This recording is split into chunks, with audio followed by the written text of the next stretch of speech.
from about 15 years on up, a great deal of my thoughts were basically unshareable. We are all evil in some form or another. Yes, I am not 100%, but I am evil. My mother was a sick, angry, hungry, and very sad woman. I hated her, but I wanted to love my mother. This is Serial Killing, a podcast.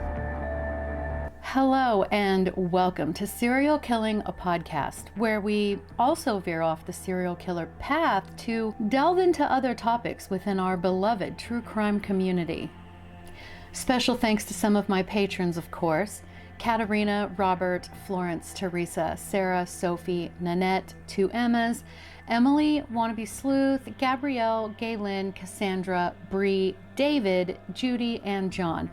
Thank you so much. I truly appreciate you. This podcast is going to be on Patrick Frazee and the murder of Kelsey Berreth. Patrick Michael Frazee was born on November 1st, 1988 in Colorado Springs, Colorado. So let's get into some history for that time. After 8 years and 1.5 million people dead, the Iran-Iraq War finally ended in 1988, and yet Iraq carried out a poison gas attack on the Kurds.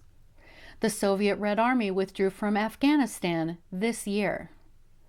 In Scotland, a suspected Libyan terrorist detonated a bomb on a Pan Am jet over Lockerbie, killing all 259 people on the plane and a further 11 on the ground. And then an earthquake in Armenia killed over 60,000 people. But on a positive note, in the UK, laws that restricted opening times for pubs were changed. This allowed pubs to stay open all day. The Summer Olympics were held in Seoul, South Korea, and the Winter Olympics were held in Calgary, Alberta, Canada. The U.S. Space Shuttle program finally resumed 2.5 years after the Challenger disaster. Stephen Hawking published A Brief History of Time in 1988.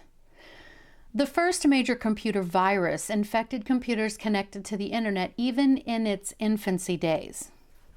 Using carbon dating, it was finally established that the Turin Shroud could not actually be the burial cloth of Jesus. The antidepressant Prozac was introduced and quickly became the market leader for treating depression. Popular movies from '88 include Rain Man, Who Framed Roger Rabbit, Big, Die Hard, Beetlejuice, and Friday the 13th, Part 7. Popular musicians of the time were Kylie Minogue, U2, Michael Jackson, George Michael, Chicago, and Guns N' Roses. Other popular people born in 1988 include Rihanna, Adele, Nikki Reed, Emma Stone, Vanessa Hudgens, and Zoe Kravitz. So this was the atmosphere that Patrick was born into. His parents were Robert Frazee and Sheila Ryan. So Patrick's father, Robert, was born in Gardner, Kansas, which is southwest of Kansas City, Kansas. He had gone to college at Wichita University, then joined the Air Force and was stationed at Ent Air Force Base near Colorado Springs. Sheila, Patrick's mother, was born in 1955. Graduated in 1972 from Coronado High School in Colorado Springs, and went on to study nursing at Bethel Nursing School. Their engagement announcement was put in the local paper, stating Sheila was from Bear Creek Canyon and that Robert's family had been from Wichita, Kansas. Patrick is also one of 3 siblings. He has a sister, Erin, and a brother, Sean. Now, the family lived on a large 35-acre ranch in Florissant, Colorado, which at that point had a population of about 104 people, to give you an idea of just how small his hometown was. But for as small as it was, it did have a coffee shop, a hardware and a grocery store, a liquor store, as well as a bar. it isn't believed that the family was extremely social with the people of their community, rather being content at home and working on their own property. Now, on the ranch, Patrick worked hard and learned to be a farrier, or someone who can work on various types of animal hooves, shoeing horses and donkeys, and so on. He also worked the cattle on the ranch, went to and participated in rodeos, which was a passion of his, and he did some blacksmithing as well. As a lot of ranchers do, Patrick kept and trained cattle dogs to help in herding them around, and he seemed quite talented at training the dogs. There are videos that he recorded of himself training his dogs on YouTube.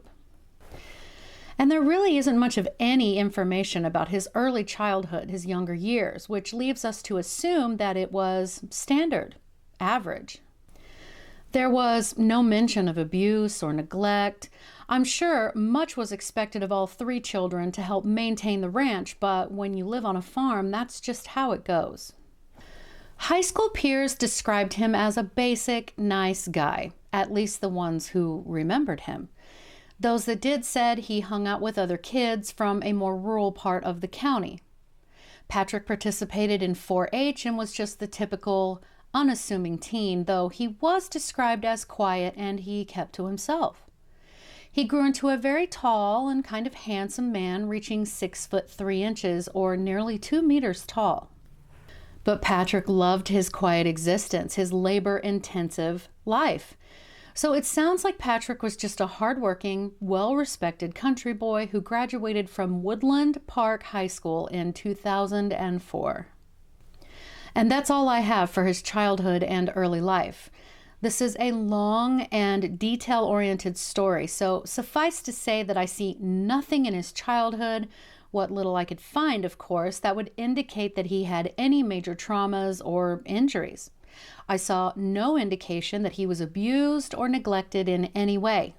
He was quiet and unassuming, as described by some classmates, but other than being possibly introverted, there's not anything that would indicate his future actions. So in 2006, Patrick met a young lady named Crystal at a dance while she was working at Lake George, Colorado. Crystal said that she felt an instant connection. She said, quote, "He was tall and handsome, and we danced, and it seemed from the conversation we had he was pretty admirable and had his act together, and he seemed like a pretty good dude," end quote. They dated until 2007 before going their own ways, but they kept in touch from time to time, and he even gifted her a border collie puppy, though he demanded payment from her for it months later. Now, at this point, Crystal was living in Idaho. Patrick allegedly told her that if she didn't pay for the dog, he was going to come there and end its life. They didn't speak after that for a bit of time, and she did move on. She went to nursing school and she got engaged to another man. But they started talking again, and when Patrick learned of her engagement, Crystal stated Patrick left her a voicemail begging her not to get married. He told her, quote, "If you decide to go through with it, I hope he treats you like a princess because you deserve it," end quote. She said she didn't return his call, but that she felt conflicted because she knew she still had feelings for him. Now, during this time, Patrick worked with another man named Clinton Klein, who is the president of the Cripple Creek organization that protects wild animals. He and Patrick together took care of a protected herd of wild donkeys in the small town of Cripple Creek. Klein stated, quote, "He's very conscientious about his work," end quote. Klein went on to talk about how they, about twice a year, would go round up these donkeys that roam free in the historic former gold mining camps near the base of Pikes Peak and trim and take care of their hooves. Sonia Oliver is another person who hired Patrick and trusted him with the care of her horses. She stated in an interview with People that she had been working with him for 5 years and had trusted him with the care of her animals. Yet another woman who said that she had known him for about 20 years said, quote, "He's always been so kind and helpful," end quote. But there was a woman who was later interviewed that stated that she had known Patrick since he was 16 years old, and she refused to let him work with her horses because of how he handled them, which was quite rough. She said, quote, "He worked on my horses for a real short time till he punched one in the gut with a rasp, and that was about the last time I let him work on my horses." End quote. And believe it or not, this woman would not be the only person to say that he mistreated animals. Another local left a comment on a Facebook post that I saw stating, quote, "Have you seen him when he is pissed? Have you seen him in Cripple Creek Rodeo? So pissed off he drove like a maniac and flipped his horse trailer with his horse in it. Almost killed that horse." End quote. So in 2010, Patrick began dating a woman named Vanessa. She told NBC's Dateline, quote, "I was attracted to his sharp wit, and he had a very explorative mind. He contemplated everything, and he was excellent at reading people." End quote. After 4 months of dating, she said that Patrick began playing mind games with her. Vanessa said, quote, "He began not calling me for days, and then calling me in the middle of the night, telling me that he had visions of me in a wedding dress. And we'd talk and argue for hours, and we'd end up winding right back into each other." End quote. And for about a year, she described him as being very emotionally abusive. At some points, he would talk to her as if he nearly worshipped her, and then the next, he would psychologically tear her apart. But when times were good, they were really good, and she didn't want to walk away.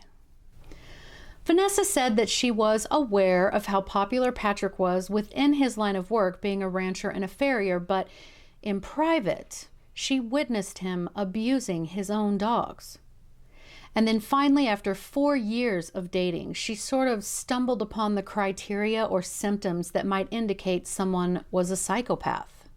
Now, we've gone through this many times, but basically, signs of someone having antisocial personality disorder and what most people call psychopathic, these signs include socially irresponsible behavior, disregarding or violating the rights of others, inability to distinguish between right and wrong, difficulty with showing remorse or empathy, tendency to lie often, manipulative, general disregard towards safety, and the list goes on.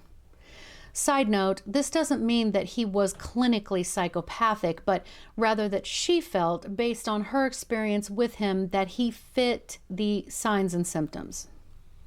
In fact, Vanessa actually said, quote, "He fit the bill to a T, and that's when I left him. He's a very, very complicated individual. He's very, very smart.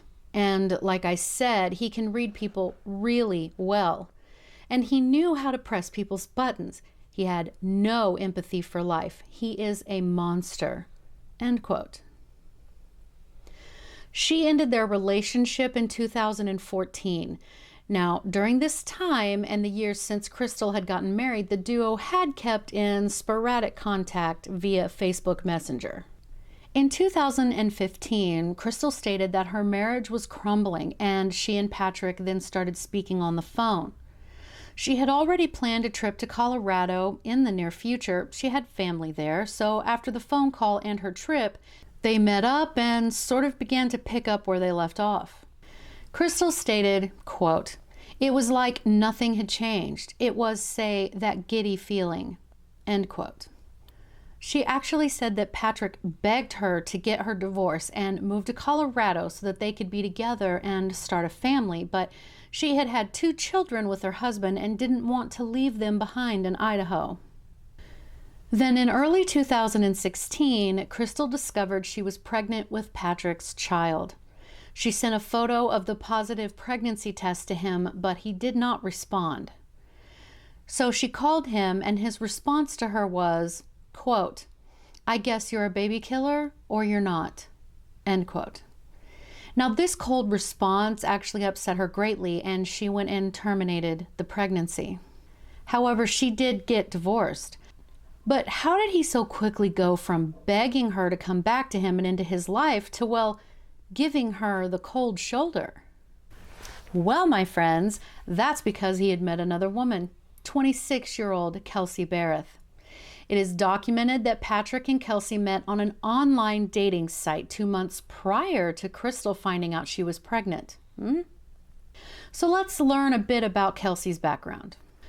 Kelsey Berreth was born on September 15th, 1989, and was originally from Moses Lake, Washington. She grew up on a farm with a brother named Clinton. Now, she and her brother were described as having a close relationship. Kelsey was described as sweet and quiet, shy, but incredibly determined and wanted to grow up to be a pilot. In fact, her mother had said that she actually wanted to grow up to be a crop duster. She was highly intelligent and singularly focused on her future. She was also described as quite religious and had gone to the same church all of her life. People that had gone to church with her all agreed that everyone loved Kelsey, and she had been a very lovely girl all through her childhood. Once she finished high school, Kelsey went to a pilot school in Washington State. A month after Kelsey met Patrick online, they met face to face for the first time. Kelsey was completely won over by his charms and good looks. She told her mother that he was a country boy and that she really liked him. And indeed, it must have been a very successful meeting because after that, things moved at nearly breakneck speed. Next thing her mother knew, Kelsey and her parents were loading up a moving trailer with everything she owned. And she departed for Colorado, where she moved into a studio apartment that Patrick had set up for her to live in. Now, sources vary, but it was mentioned that Patrick was in Washington with her to help her through the drive to Colorado, but I can't verify that. But the night that they arrived in Florissant, due to the late time and whatnot, Kelsey spent the night in the ranch home. Kelsey would later tell her mother that Sheila, Patrick's mother, called her a hooker the next morning. This is something that would obviously stick with Kelsey, and while she forgave Sheila, she never forgot it. And I wouldn't have even forgiven her. And let's not forget that Patrick was 28 years old at this time and still living with his mother. As far as I found, he never moved out of his mother's house. His parents had divorced. It is speculated that Patrick really didn't make a lot of his own money, and due to falling cattle prices, which is a legit thing, his financial situation was lagging a bit. But also keep in mind that Kelsey didn't have a job and was completely new to the area when she first moved there. She first started working in a coffee shop in Florissant, and Kelsey didn't move to the ranch with Patrick either. She actually purchased a condo in Woodland Park, which was about a 20-minute drive from Patrick's ranch.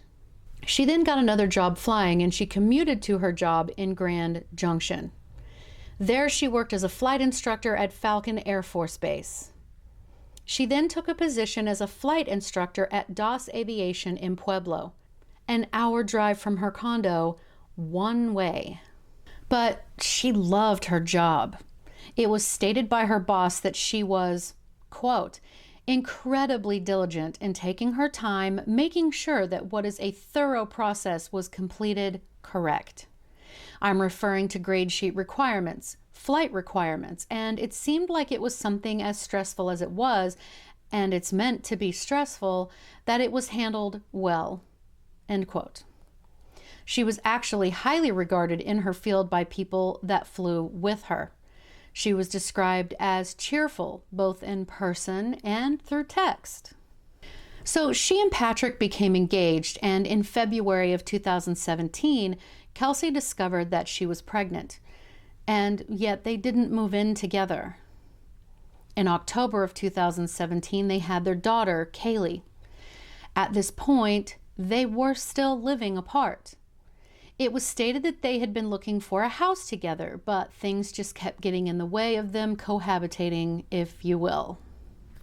But to everyone Kelsey was close with, and a few people that knew Patrick that had met Kelsey, all stated they seemed to be happy, in love, and able to work through normal relationship woes.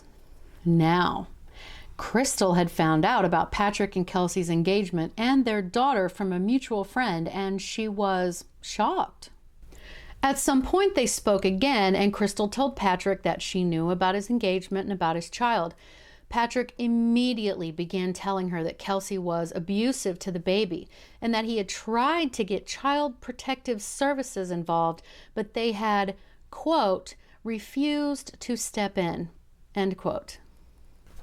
It was also said that he never really much came to visit Kelsey and Kaylee in the condo, and it was proving difficult for Kelsey to try to balance being basically a single mother, having to drive the long distance she did to her job, and maintain her relationship with Patrick. Kelsey never indicated to anyone that Patrick was physically abusive, but it did seem fairly obvious to the people who loved her that he was breaking her down. He was breaking her spirit. Kelsey did mention to a friend that she feared Patrick might be seeing another woman, but wouldn't let it get to her because she knew the other woman lived far away.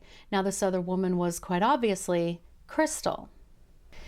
Now, at this time, Patrick began to talk really badly about Kelsey to anyone who would listen.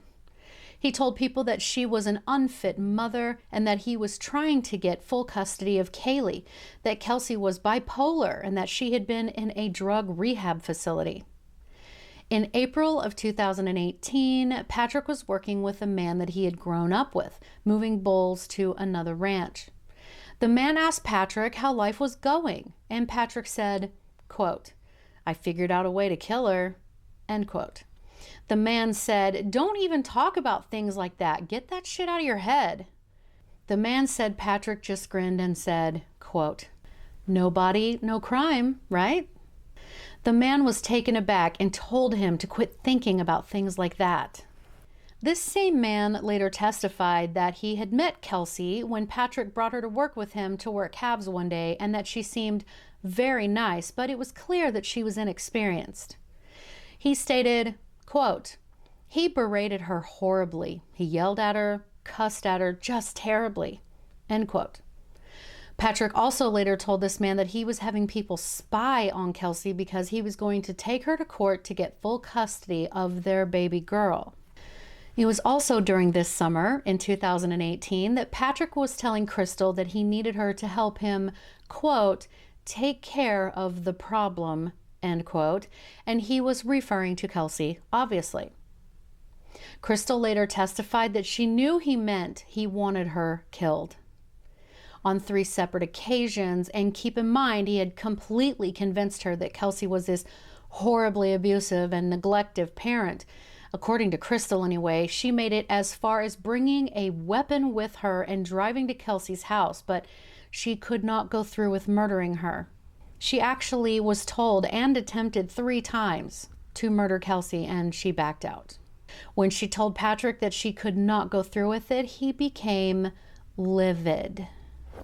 In October of 2018, Kelsey received a call from a lawyer representing Patrick's sister, wanting Kelsey to feed the lawyer negative information about Patrick. Patrick's father had died recently, and there was some inside fighting about who would inherit what. On November 21st, 2018, Patrick had asked Kelsey to come to his ranch with him to help him, administer medication to some of his cattle, and she agreed. In fact, she stayed and helped work the cattle until 4 a.m. the next morning. But when they were on their way in from the fields, Patrick indicated that he didn't feel well at all. So once they got back to Patrick's house, Kelsey made a run to the local store and picked up some medicine that she thought might help him feel better. She then made the drive back to her place. Around 9 a.m. on November 22nd, so only 5 hours later, Kelsey and her mother spoke on the phone about Thanksgiving plans and how she was going to make dinner for herself, 1-year-old Kaylee, and Patrick, specifically making him his favorite, sweet potato pie. The call ended with no indication that anything was other than normal. Around noon, just a few hours later, Kelsey was last seen in her local grocery store with her daughter on Thanksgiving Day via security camera footage. She then left the store with her baby to put her purchases into her truck. Around 12:30, Patrick called Kelsey, but she didn't answer, indicating that she was most likely driving, but a couple of minutes later, she phoned him back. Sources say the cell tower that noted both phones indicated that he was driving to Kelsey's condo as she was arriving home from the store. At 12:45, security cameras were able to pick up Patrick's truck leaving the area of Kelsey's condo.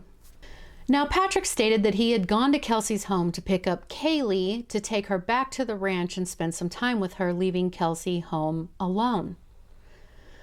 Bank security footage showed Patrick at his bank a couple of minutes later, where he made some deposits and apparently one withdrawal, then asked an employee if his baby could be seen on the camera.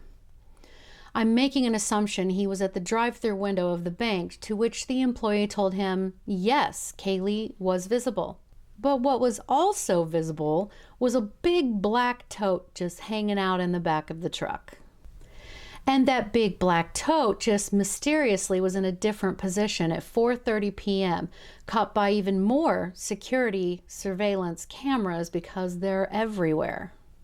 Now, around 1:25 p.m., one of Kelsey's neighbor's cameras picked up what appeared to be Patrick going into her condo yet again and then leaving 2 hours later. It was also determined that Patrick and Kelsey's cell phones were pinging off of the same cell tower. While he's driving away, he called his mother and then called Crystal on his way home to the ranch. And interestingly enough, Kelsey's phone was also headed in the direction of the ranch. The two cell phones would ping off of the exact same cell towers for 2 days. So Patrick's brother, Sean, who was a Colorado Springs police officer, later said that Patrick had actually missed their family Thanksgiving dinner and had shown up around 5 p.m. Thanksgiving Day with his daughter. So fast forward about 10 days into December.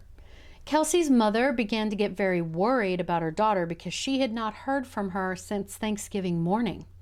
She called the police station local to Kelsey and asked if they would go to her condo and do a welfare check on her, that it was very strange that Kelsey would not have been in touch this long. They gained entry into her home and saw there were no obvious signs of a struggle. Everything seemed to be where it ought to be, but she was most certainly not there. But they went ahead and listed her as a missing person, and they suspected no foul play. Then the authorities took the obvious next step and began speaking with Patrick, who told them the day before Thanksgiving that they had spoken, and Kelsey told him that she wanted to end their engagement, that their relationship wasn't working anymore, and that they would split custody of their daughter 50-50 and they'd go their separate ways.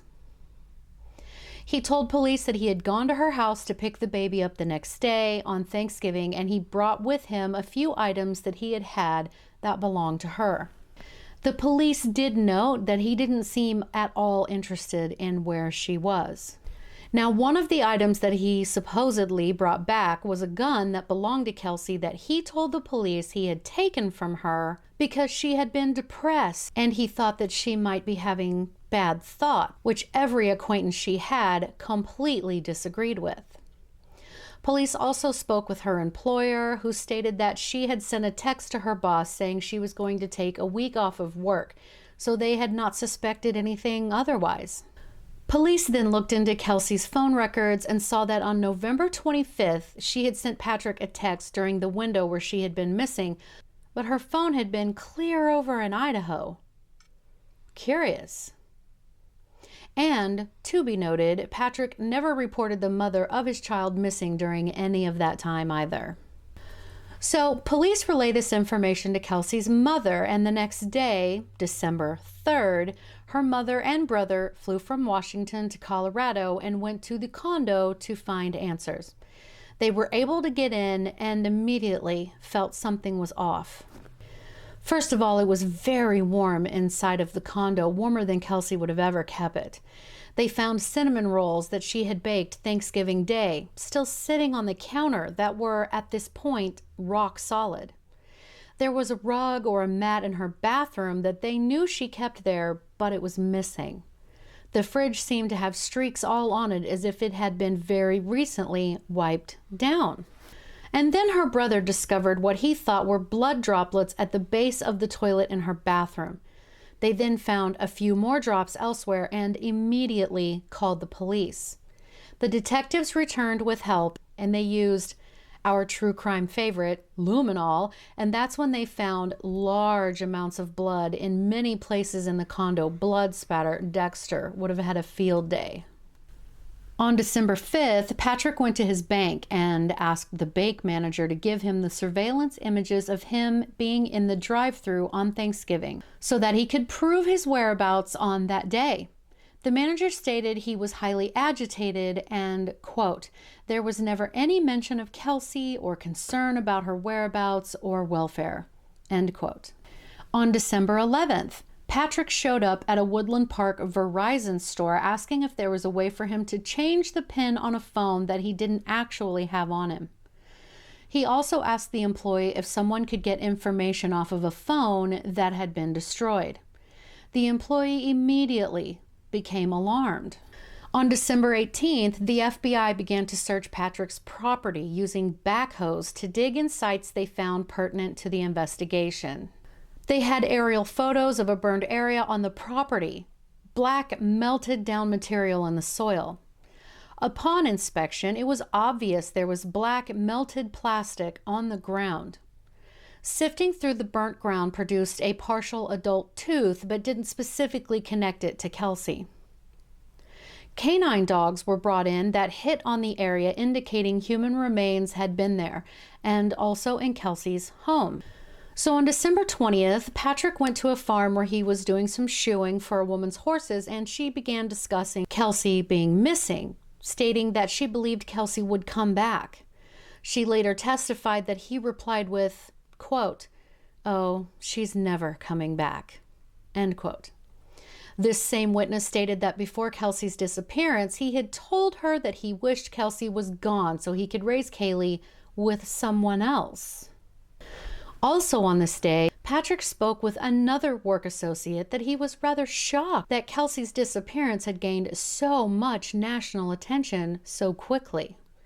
He specifically told the man, quote, "Man, if I had known it was going to blow up this big, I never would have," end quote. He didn't finish the sentence. And yet again, he said to another acquaintance that if Kelsey wanted to end herself, she could go out to Pike National Forest to do it and no one would ever find her. On December 21st, Patrick Frazee was arrested on suspicion of the murder of Kelsey as well as solicitation of murder. That same day, the police arrested Crystal and took her to the ranch to show them the property and what she knew. They also took her to Kelsey's apartment. So what was Crystal's role in all of this? Well, first off, between November 25th and December 4th, Patrick had called her phone nearly 50 times. Not one call to Kelsey's phone, though. On that Thanksgiving day, he called Crystal specifically requesting her drive down from Idaho because she, quote, had a mess to clean up, end quote. So she told him she couldn't come immediately. 2 days later, Crystal packed cleaning supplies in her car along with bleach, hairnets, gloves, trash bags, what have you. But Crystal insisted she hadn't actually thought Patrick had murdered Kelsey until she arrived at the condo, and there she saw blood splatter on the walls, the wood floors, soaked into pillows, and a few of the baby's stuffed animals just all over. But the body was not there. Keep in mind, this is 2 days later, and supposedly, allegedly, the body was still in that big black tote. Crystal later testified that Patrick told her that he had decided to play a game with Kelsey when he had showed up at her house to pick up Kaylee for Thanksgiving. He asked her to cover her eyes with a sweater so that she could do a sniff test of some candles to see if she could guess what they were. She played along, and that's when Patrick said he began to hit her in the head with a baseball bat. He told her that Kelsey's last words were, quote, "Please stop," end quote, as he kept hitting her until she was gone. He also told her Kaylee had been in another room and he, quote, went to swinging, end quote. Patrick then told her that he had put Kelsey's body in the black tote container in the back of the truck to dispose of. So rather than calling the police, Crystal cleaned the crime scene. What she couldn't clean, such as couch pillows, a few of the baby's stuffed animals, and so on, she put into trash bags. 6 trash bags to be precise. But she told the police that she was scared Patrick might harm one of her children, so she secretly left some small drops of blood for the authorities to find. Of course, I will leave that to my lovely murder family to decide whether that's true or not. But then, allegedly, after 4 hours of cleaning, she went to the fast food place Sonic and got herself a burger. After, she and Patrick went back to his ranch where she watched him burn that black tote, though she allegedly never saw what was inside by pouring gasoline all over it. Crystal apparently also helped gather wood to help the fire burn hotter. I also found that Patrick was behind on a loan payment and had also been ordered to pay Kelsey $700 a month in child support. And let's remember, he didn't have a lot of money. He also had been listed on Kelsey's life insurance policy, though apparently the company was sold just before her disappearance and she hadn't enrolled in the new life insurance program yet. So that's interesting. Crystal was charged with tampering with evidence and she struck a plea deal to testify against Patrick. Patrick was charged with 2 counts of murder and 3 counts of solicitation to commit murder. He pleaded not guilty. Ultimately, Crystal was given a 3-year sentence, but it was reduced and she is currently out. Patrick was convicted of Kelsey's murder and sentenced to life without parole, plus another 156 years. He still says he's innocent. Kaylee is now being raised by Kelsey's mother in Washington. Thank God. So guys, what do you think? I feel he is most certainly guilty, but that's my opinion. I also think that Crystal got off very easy, considering she willingly cleaned up the crime scene, wasn't bothered enough that she could eat a burger immediately after, I might add, and then lied to the police at first to try to cover for Patrick. But that's just my opinion. Either way, what a horrible way to go. And side note, what idiot in this day and age thinks that they aren't going to be seen on security cameras everywhere, or that cell phone records don't keep a very detailed log of everywhere you are and everything you do on it? What a moron. Of course, sympathies to Kelsey's family and to little Kaylee, who now has to grow up without her mother because her father is a selfish pig. If you'd like, you can leave a comment on the video below, or you can DM me on Instagram at serial_killing. You can email me at serialkillinginstagram@gmail.com. And as always, thank you so much for listening, because I know you could be listening to anyone else, but you chose me. And I'm so humbled by that. I really appreciate you. Have a great day.